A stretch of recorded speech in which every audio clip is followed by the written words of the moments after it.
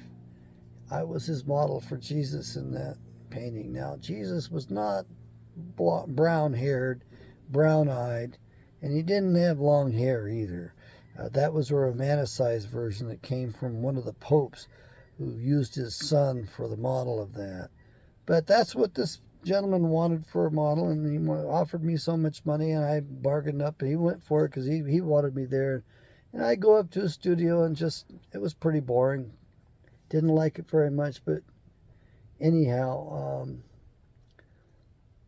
kind of creepy as a man to have that much attention, and if somebody's scrutinizing you. But I made a joke about, I was going to be on the wall, and he said, "Oh no, he's going to change it. He's going to change the nose," is what he said. Arminius was his name, and he told me about the Armenian people, and he witnessed to me rather strongly, and I wasn't very responsive, to be honest with you. I think that unnerved him a bit. But that painting is on the wall in the church there. He was quite an artist. I didn't get to see. He used oils. I don't know what to tell you. He was old school. He was older. And, I joked with him a little bit here or there. Got to know him pretty well. And I was about 23 years of age at that time. It provided me a little bit of pocket change. Anyway, kind of interesting that I modeled for Jesus. I'm sorry, but I was probably too good looking in many ways. I had long eyelashes, and the women, my aunts and my mother and my aunts would brag and say I should have been a woman because I had long eyelashes. And what a waste. Those long eyelashes should have been on, a woman should have had those. Didn't like hearing that too much as a boy, because what was I? I was a boy, right? We have enough problems or enough confusion about our genders growing up in normal society. This is not normal society today. This is abnormal, twisted, and it's getting worse. It's going to keep getting worse until this earth goes through rebirth and shakes most of us fleas off her hide. That's what's going to be happening here. We made such a mess of ourselves. We've made such a mess of this place that I don't mind.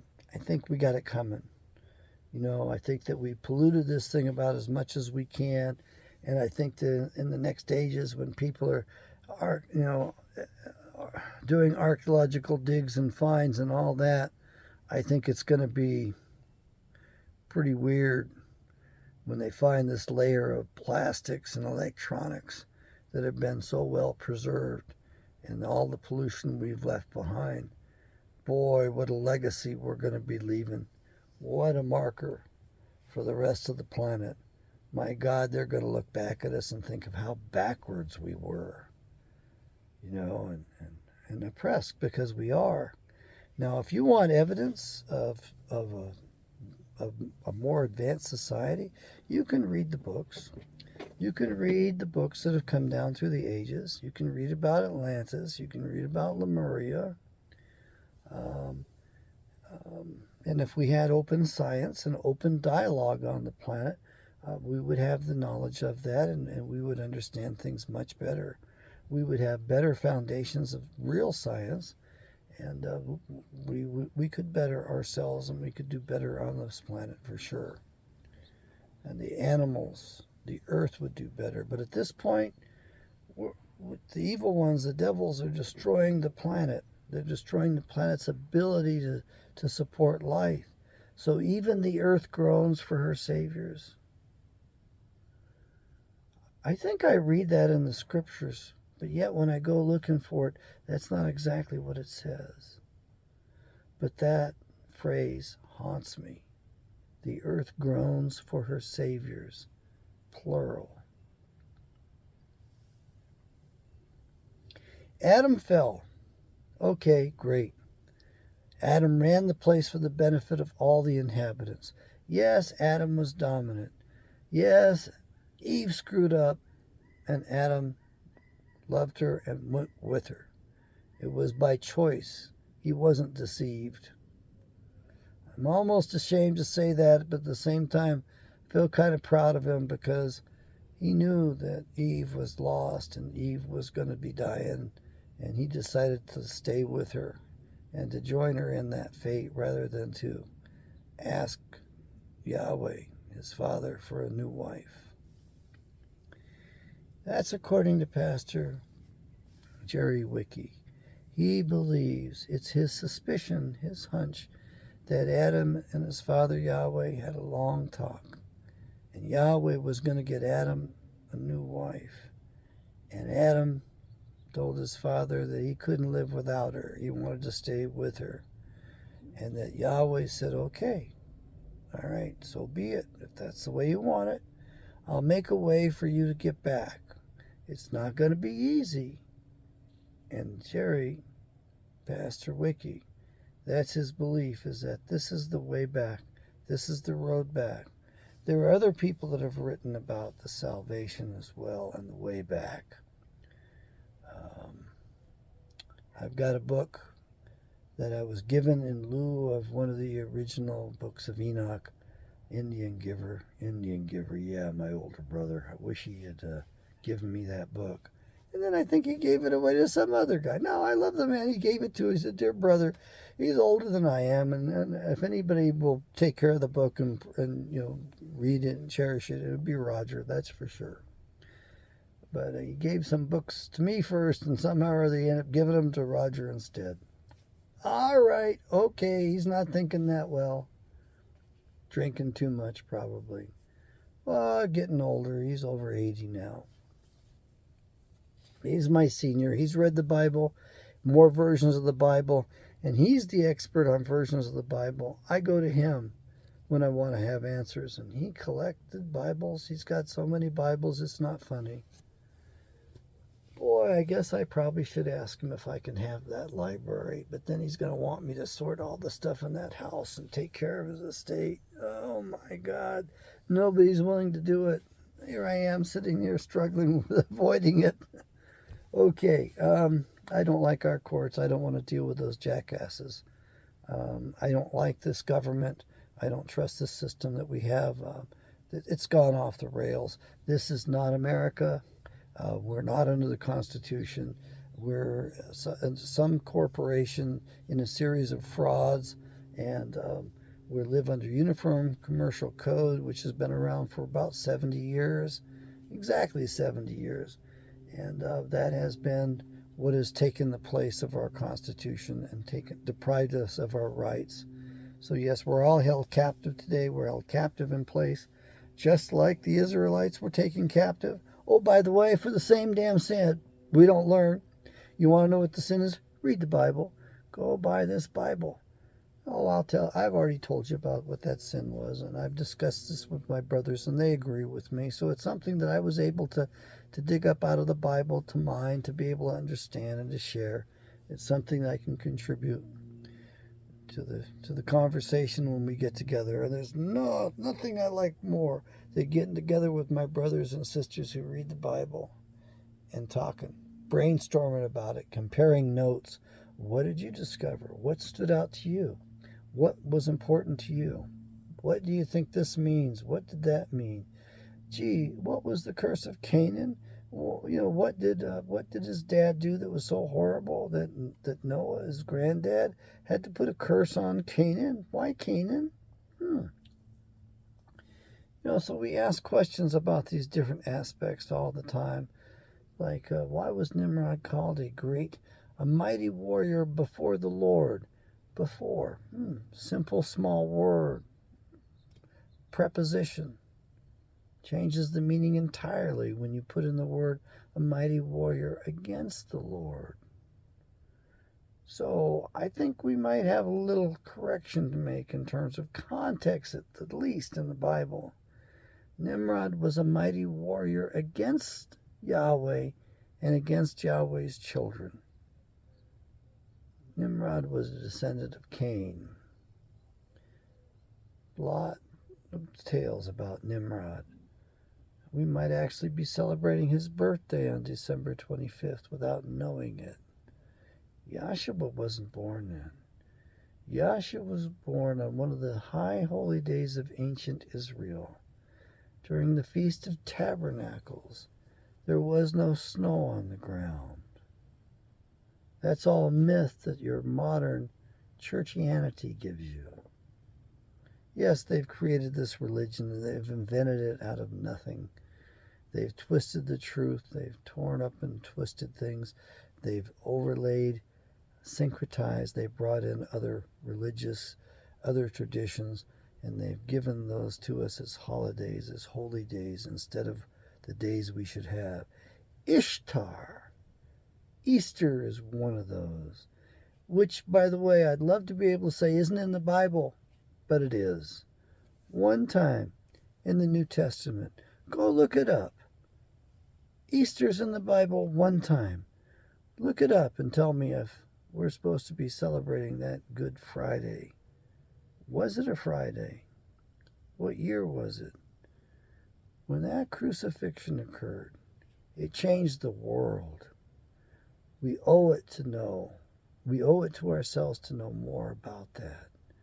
Was it one cross? Was it 3 crosses? Was it a tree? Or was it a cross? What was the procession like leading up to that? Was he stoned? Did the people do that to him? Yes, there's some great scholars out there, some wonderful books I'll be introducing you to. So thanks for hanging with me today. Do me a favor and help me with the algorithms. Like this thing. Oh, by the way, if you don't like it, please hit that too. That actually triggers the same darn algorithm to get the same attention. So it's like, you get attention whether you're good or you're bad, like a little child. If you can't get attention when you're being good, you'll be bad to get attention. It takes just as much energy to be good as it does to be bad. That is from Siri Singh Sahib, from Yogi Bhajan of Sikh Dharma. I don't know where he got it from, but I'm sure he borrowed it from a wise man as well. So a lot of what I have, I borrowed. I've stolen it. It was that good. So if you like whatever I say, go ahead. Don't just borrow it. Steal it. Make it yours. Make it better. Take whatever I say, challenge it, and make it better. Enhance it. Above all, make yourself better. You youngsters that get to watch this, I hope you make yourselves better than me. I hope you're greater. I hope you make something of your lives. I wish I had been a better little boy. I think things would have turned out quite a bit differently. I wish I had realized the gifts that I was given earlier. But there were some problems with my character at that time. I was probably full of myself. At least people told me I was, because I knew things and other people didn't know things. Well, a lot of what I knew was memorized, but most of what I knew was not memorized, and people couldn't stand that. And so people are going to ask you, like they asked me when I was a child and as I was growing up. And this is to take the rug out from underneath you, folks. This is to, pull the rug out from under you, to keep you off balance. They challenge you, demanding, what's your reference? Have you got a reference for that? In other words, there's no validity unless you've got a reference, because you can't have thought of something on your own. You can't have come up with this all by yourself. It had to come from somebody else, or we can't believe you. We can't trust you. There's no credibility. We just can't go with what you say. I mean, you can't have come up with that. Look, I'm going to tell you when the idea is mine, because not so much that I want credit for it. I want you to understand that it can be improved upon. It should be investigated. It can be affirmed or disaffirmed. Okay? You want evidence of a higher civilization? Go to Baalbek, Lebanon. Look at the ruins. Look at the levels of constructions upon ruins, and you will see the the ruins since the last flood, and they're built at a certain level in the stonework. There's a certain level of craftsmanship in that stonework. And then you go to the next level from the flood before that, or the earth age before that. And it's actually more magnificent. It's a better structure. You know, it was a higher civilization upon which they built. So the previous earth age was a better civilization. And then you go to the bottom of that structure and you see these massive stones cut so perfectly, laid so well, that we can't do it today. Perhaps we could if we put our minds to it, and perhaps we could. My uncle disagrees with me and says we can if we put enough energy to it. But the fact is that that structure survived those last two earth ages, and it's bigger and more magnificent, and it's so big and so magnificent that subsequent earth ages, they built structures on top of those. Another thing about Lebanon that's pretty important is the seat of Satan was in Palmyra, I believe it was. It's Pergamon. It's in the Bible. Go read the Bible. Figure it out. It's in there. By the way, they recreated that structure, that ancient ruin, if you will, the ancient architecture. They rebuilt that thing as an altar at, I think, 3/4 size of its original size, and they built a few of those models and shipped them around the world and put them in cities. I think that was a sign of the Satanists declaring that that's their territory. Yes, folks, they own and rule the world today. We're going to be taking it back from them. We're going to be getting some help in that. You need to read the Bible because it is your job and your duty to make the most out of the mess that we've inherited. And we need to put these devils in their places for a change. And we need the planet running better for all species on it. The animals, yes. The wildlife, yes. We need to move and do our best to preserve Mother Earth. Because after all, we are earthlings. And in case you're wondering, most of your genes don't come from your parents. They come from your biome, from that mass of living stuff on you and in you and around you. And so they contribute to our genetics. So truly we are earthlings, which means we won't exist off Mother Earth. We're bound here. These bodies, this existence, we're bound here to the earth. You want to spend time in space, go ahead, but you'll deteriorate. You'll lose things. You want to live in a pristine environment, a sterile environment, totally clean environment, go down to Antarctica. After a while, you'll start to lose your immune system. So there's a good thing that occurs when you're exposed to some disease and some illness is that it builds up your immune system, and you will lose it if you hang out in Antarctica for any length of time. That's what the Germans discovered in about 1965 after they went down there at World War II. Did they really lose that war?